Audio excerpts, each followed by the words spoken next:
पहलगाम में हुए आतंकी हमले के बाद भारत ने पाकिस्तान को कहीं का नहीं छोड़ा। घर में घुसकर भारत ने पाकिस्तान को ऐसा जवाब दिया कि वो ना तो किसी को बता पा रहा है और ना ही छुपा पा रहा है। और उनमें से कुछ ऐसे दोस्त हैं और उनमें से कुछ ऐसे देश हैं जो भारत के साथ दोस्ती का दिखावा भी करते रहे हैं। और ऐसे ही कुछ देशों को भारत ने कई बार मदद भी पहुंचाई है। आपको याद होगा, तुर्की में जिस वक्त भूकंप आया था, भारत ने तुर्की में राहत और बचाव के कामों के लिए ऑपरेशन दोस्त चलाया था। भारत ने जी जान लगाकर तुर्की की मदद की थी। लेकिन जब भारत पर आतंकी हमला हुआ तो धर्म के नाम पर तुर्की जा खड़ा हुआ पाकिस्तान के साथ। ऐसा हम क्यों कह रहे हैं, सिलसिलेवार ढंग से आपको बताते हैं। और क्यों तुर्की पाकिस्तान के साथ खड़ा हुआ है, उसकी वजह क्या है। भारत से दुश्मनी वजह है या कुछ और है, यह जानना आज आपके लिए बहुत जरूरी है। देखिए, पाकिस्तान ने भारत के ऑपरेशन सिंदूर का जवाब देने के लिए जिन हथियारों का इस्तेमाल किया, उनमें से ज्यादातर तुर्की के थे।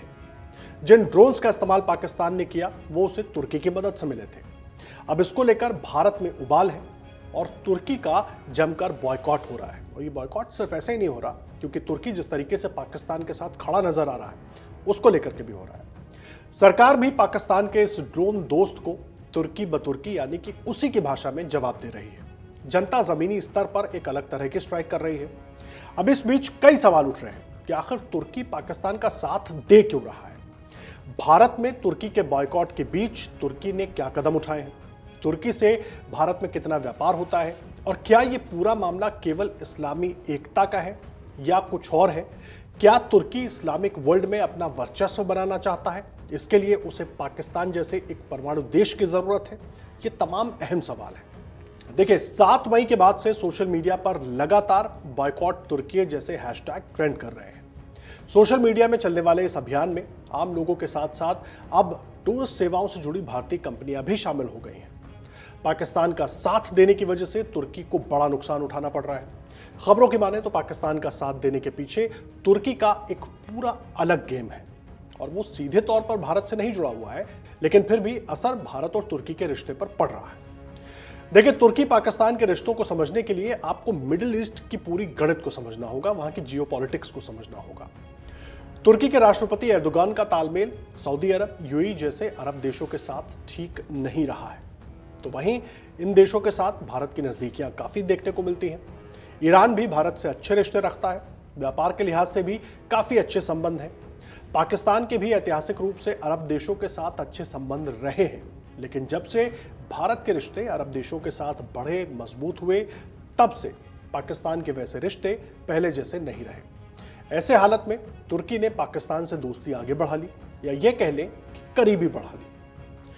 तुर्की ऐसा इसलिए कर रहा है क्योंकि मिडिल ईस्ट की 4 बड़ी शक्तियां हैं, इनमें से वो एक है। लेकिन पिछले कुछ समय से पूरे इस्लामिक दुनिया में वर्चस्व बनाने को लेकर उसकी बौखलाहट लगातार दिखती रही है। मिडिल ईस्ट में जिन 4 बड़ी पावर्स की बात करें तो उनमें सऊदी अरब, ईरान, तुर्की और इजराइल है। अब इनमें से 3 इस्लाम को मानने वाले देश हैं। इन तीनों में ईरान शिया मुल्क है, सऊदी अरब और तुर्की सुन्नी बहुल देश हैं, और उनमें आपस में ही वर्चस्व की जंग का एक लंबा इतिहास रहा है। दुनिया उसको देखती रही है। सऊदी अरब में मक्का मदीना है, तो तुर्की ऑटोमन साम्राज्य के इतिहास को लेकर चलता रहा है, उस पर गर्व महसूस करता रहा है। और जब से भारत ने इजराइल के साथ ही सऊदी अरब और ईरान के साथ अपने संबंधों को और मजबूत किया, तो तुर्की ने खुद को पाकिस्तान के करीब कर लिया। पाकिस्तान एक ऐसा अकेला इस्लामिक देश है जो परमाणु ताकत रखता है। तुर्की के उसका साथ देने की कई वजहों में से एक बड़ी वजह यह भी है। पहले भी तुर्की पाकिस्तान और मलेशिया को साथ लेकर एक अलग इस्लामिक धड़ा बनाने की कोशिश कर चुका है, लेकिन उसकी वो कोशिश परवान नहीं चढ़ पाई। तुर्की को लगता है कि वो इन दोनों देशों के साथ मिलकर इस्लाम की वर्चस्व की जंग में सऊदी अरब के देशों को चैलेंज कर सकता है, और इन्हीं कारणों से वो पाकिस्तान का साथ देता है। दूसरी तरफ तुर्की और पाकिस्तान के बीच रिश्ते गहरे होने का कारण इस्लामिक पहचान के साथ ही 1947 से जुड़े हुए तार भी हैं।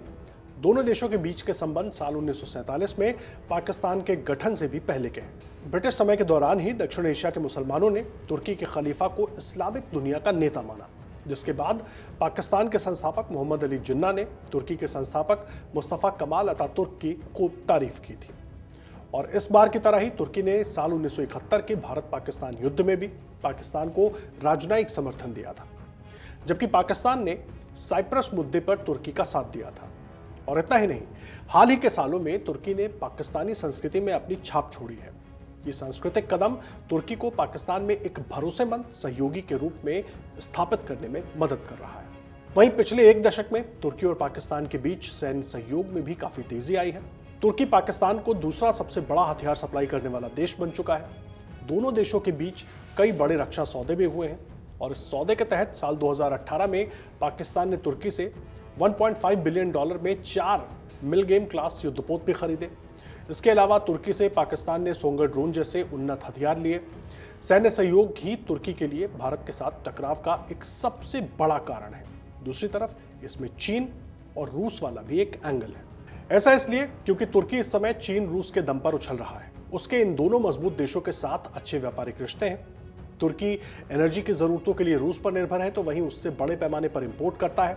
साल 2023 में उसने रूस से करीब 94,000 करोड़ रुपए का निर्यात किया था। वहीं इससे पहले भी रूस से उसने बहुत सारी चीजें खरीदी हैं, जैसे कि साल 2019 में उसने रूस से S-400 मिसाइल भी खरीदी थी। कुल मिलाकर रूस जैसे मजबूत ट्रेड पार्टनर की वजह से तुर्की व्यापार में ठीक ठाक स्थिति में है। वहीं अगर चीन के साथ उसके व्यापारिक रिश्ते की बात करें तो वो भी मजबूत हालत में है। चीन की ईवी कार कंपनी BYD ने पिछले साल तुर्की में अपनी फैक्ट्री लगाई, जिसमें उसने करीब 8,500 करोड़ रुपए का निवेश किया था। पाकिस्तान का साथ देने के पीछे एक तरफ से व्यापार की भी बात है, जहां एक तरफ रूस और चीन के साथ व्यापारिक रिश्ते ठीक होने की वजह से तो वो उछल रहा है, तो इसके साथ ही भारत के साथ उसका व्यापार भी बहुत ज्यादा नहीं है। भारत और तुर्की के बीच इंपोर्ट पिछले साल के मुकाबले कम हुआ है। भारत अपने निर्यात का कुल 1.5% ही तुर्की के साथ करता है। अगर बात करें भारतीय मार्केट में मौजूद तुर्की के बड़े बड़े ब्रांड्स के बारे में, तो इनकी लिस्ट लंबी है। फर्नीचर से लेकर पर्सनल केयर तक, होम अप्लायंस से लेकर सेब तक बेचे जा रहे हैं। तुर्की कालीन, तुर्की की फर्नीचर, टर्किश चीनी मिट्टी की चीजें, बुना हुआ कपड़ा, ceramic tiles, cherry, dry fruits, olive oil के लिए भारत एक बड़ा बाजार है।